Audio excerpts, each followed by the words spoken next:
So imagine being bored on Roblox, when suddenly you find a random Roblox game that gives you hours of genuine fun. Well, I get some more games like that for you to play, because today we're talking about 34 fun Roblox games that I found out of nowhere. You'll see simulators, shooters, obbies, adventures, and more. Now look, this is Harmless Detective, one of the games that I found by pure accident, and I somehow actually finished it in one sitting, and I have less than 12 minutes to show you all of them. So let's begin, shall we? Let's start with some fighting and shooter games on our list. And this game I'm going to show you is actually so big that the developers went on a whole month break because of it. And the name of it is Noob Fighter Symphony, an amazing bullet hell fighting game in which you take on a role of multiple characters with unique abilities. And actually, how about we place each game on a tier list to learn which game is the best, F being the average game and S being the most fun game you could play. Noob Fighter Symphony will get a fun rating of A, because this game is actually so long that it can take 2 hours to complete, and that forced the developers on a month break, so give it a try. And the next game is Chaos at the Bistro, a game about a chaotic fight that broke out at a bar. Grab chairs, bottles, tools, even your hands will do. But stuff that is happening down here is basically hell on earth. Chaos at the Bistro will be getting a fun rating of A, because while this game is very fun, it's also quite repetitive. And this next Roblox game was made by a legendary Roblox developer, and it definitely shows. Because the third game we have is Gravedigger, an amazingly smooth fighting game where you take a side in an alternate version of World War I and try to capture the opposite side's buildings. This game offers some insanely good gunplay, awesome roster of numerous weapons to choose from, and of course classes to suit your gameplay style. And Gravedigger will be getting a fun rating of S. An enormous amount of weapons and customization literally guarantees you're very unlikely to get bored of it. And this game was made by the developer of Decaying Winter, a game that is basically one of the best ones you could ever play. So give Gravedigger a try. Now we have Parry. It's an insanely fun game where you have to fight a lot of enemies at the same time, watch out for their movements, and parry their attacks in order to heal. Each stage has a boss fight at the end, and of course upgrades that can help you get further. Parry will be getting a fun rating of S, because the gameplay is simple but very challenging. And we have the most forgotten RPG ever called Dark Heart. It's an amazing RPG game set in a kingdom that has reveled in war, and your task is to basically Dark Souls it. Kill monsters, fight other players, get loot, and try not to die. And thus, Dark Heart will be getting a fun rating of A. The amount of content here is crazy, and it can get overwhelming. And Dark Heart is only 10 players playing it, so you must try it out. Now we have Fright Fighters. In Fright Fighters, you have to battle other players as the icons of internet horror, like Slenderman, Baldi, Bendy, and of course, my boy Jeff the Killer. I was good! You got 10 horror characters, and using unique abilities, you must kill other players. Fright Fighters will be getting a fun rating of B. Once again, it's a fun game for some, but for me personally, it was very gentle and empowered. And the final game in the fighting category is Super Scuffle. And this is one of the most requested games on this channel, and it is for a good reason. An extensive fighting game that is built in a cartoon style, where you gather weapons around the map, try to kill everyone, and earn as much money as possible to buy even more weapons. But Super Scuffle will be getting a fun rating of C. Guys, look, people glaze this game, but I'm not gonna lie to you. The fighting system here may be good for some, including you, but it's not good for me at all. Now, if you don't feel like fighting much, these adventure games are for you. The 8th game in our list is Gears. Here you have to wander through numerous surreal worlds, and the main knack of the game is progression, because you have multiple worlds to check out, badges to get, and even more items to obtain. Gears will be getting a fun rating of C, because there's a lot of walking. The 9th game on our list is Pune, Aitanai Memorai. This is an RPG game set in the dystopian future, with too much lore to explain and even more story quests to go through. Pune will be getting a fun rating of B, because while there are a lot of quests, there are also a lot of reading, which is not something you might want after a day of school. The 10th game on our list is Right Off the Hook. It's a game where you race through multiple maps using grappling hooks, which is insanely fun, but add multiplayer on top of that, and you can literally sit in this game for an hour without thinking about it much. Right Off the Hook will be getting a fun rating of B,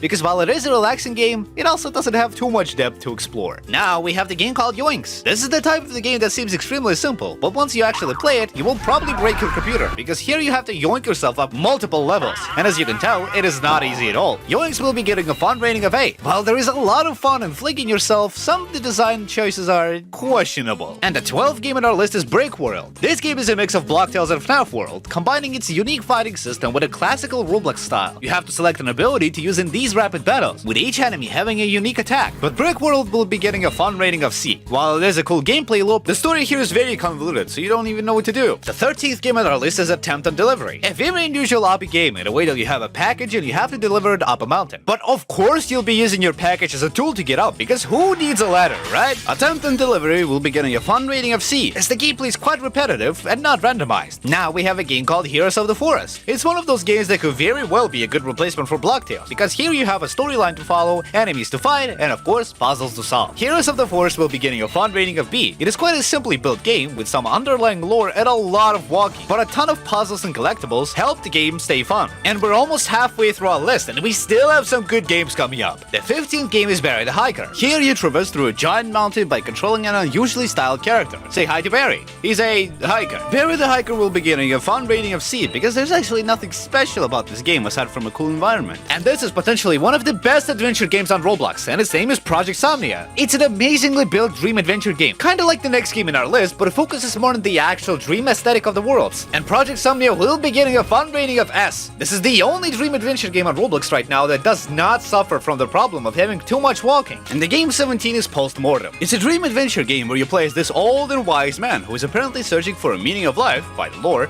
And speaking of that, there is a lot of lore, especially a lot of worlds to discover, so I'll just leave you to play this game on your own. Postmortem will be getting a fun rating of B. As with all adventure Roblox games, Postmortem suffers from an issue of having too much unnecessary walking. And the game number 18 is Door. Door is an adventure game where you have to go through doors that randomly generate you a world to deep dive into. It's an amazing game with a giant amount of worlds you can visit, but at some point they will repeat, and some worlds hold dark secrets behind whoever trapped you in the simulation. And for that reason, Door will be getting a fun rating of B. The only reason it's not an A or an S is unfortunately the amount of unnecessary walking. But if you want to feel something scarier, here are some horror games. And the game number 19 is Cliffside Station. It's a game where you get hired as a gas station clerk and you have to stock food, watch the cameras, and basically manage the entire store. But at night, you have terrible monsters roaming around. Cliffside Station will be getting a fun rating of S. This game has a ton of features to manage, while also being an amazing horror experience. And the 20th game in our list is Bad Things. It's an amazing psychological horror game that lasts 2 entire hours and is filled to the brim with moments that will make you scared, anxious, sad, and basically everything in between. But Bad Things will be getting a fun rating of C. While it is an exquisitely made horror game, it also suffers from a lot of unnecessary walking and stuff that doesn't progress story at all. 21st game on our list is My Room. It's an extremely dark horror game following a story of your character, and the story here is actually very confusing for me. But a good detail about this game is that you have to rejoin every single time to progress, and that gives this game a fun rating of B, even if the lore is convoluted. The 21st game is Break In and Steal Things. This game is about stealing artifacts from a wide selection of maps, while a killer strike to take you down. Kinda like Forsaken, except it's even more retro and funnier because there's a WhatsApp monster for some reason. This game will be getting a fun rating of A. There's one reason why it doesn't have an S tier, and that is because the gameplay is simply unfair. Because the killer can just stay near the artifacts you're supposed to steal, run the timer out, and boom, you're done. And the 23rd game is Five Nights at Your Friends. Here you can play recreations of FNAF 1, 2, 3, and 4, all with your friends instead of animatronics. Five Nights at Your Friends will be getting a fun rating of A.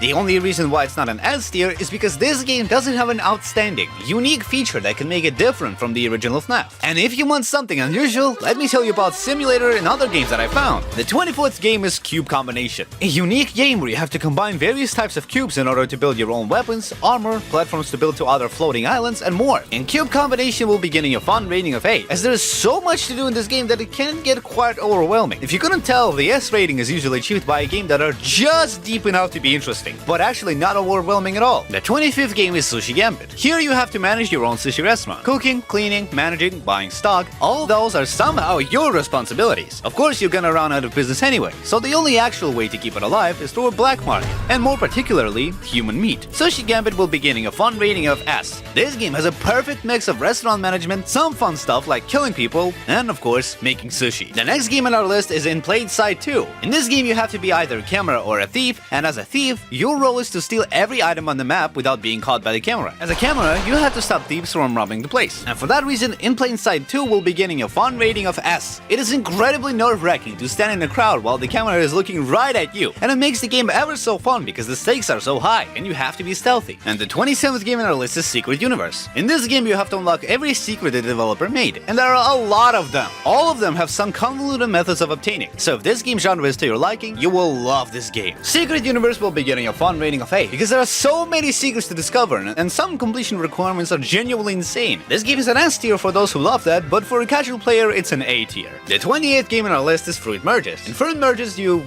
well, merge fruits, combine multiple types of them, unlock various locations, and just turn your brain off, because this game doesn't require much thinking aside from thinking of combinations. I'm sure you're smart enough to pull that out. But Fruit Merges will be getting a fun rating of C. The combinations you can do here are wild, but the entire list literally only takes a 2-minute video, and there's not much else to do. The next game on our list is Brick Labs. Here you have to combine multiple bricks into some unusual stuff and keep discovering more and more combinations. It's basically Fruit Mergers but with bricks, in case you'll love those for some reason. And Brick Labs will be getting a fun rating of C. As with Fruit Mergers, the combinations here are nice, but in the end, it's all just stacking up.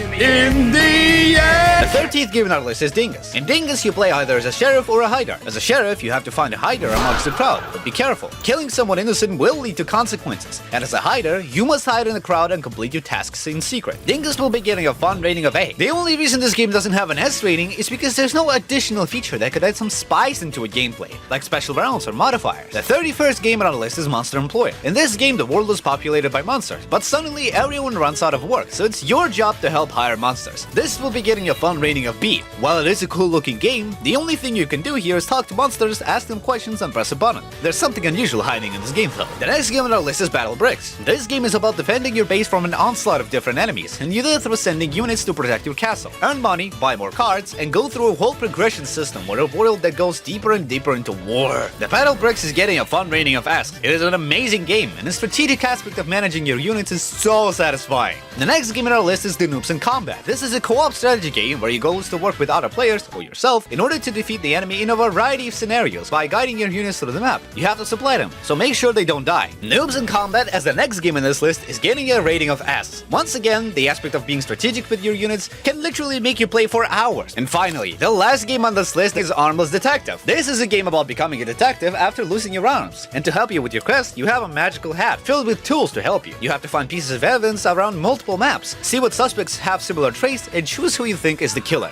This game is not simple at all, it requires actual precision, but Armless Detective will be getting a fun rating of S. It is literally the prime example of how to make a tasteful game in a classic style, while also keeping it fresh and clean by modern standards. The amount of evidence you have to find in this game is also amazing. And time! Thanks for watching. Subscribe and join my Discord server.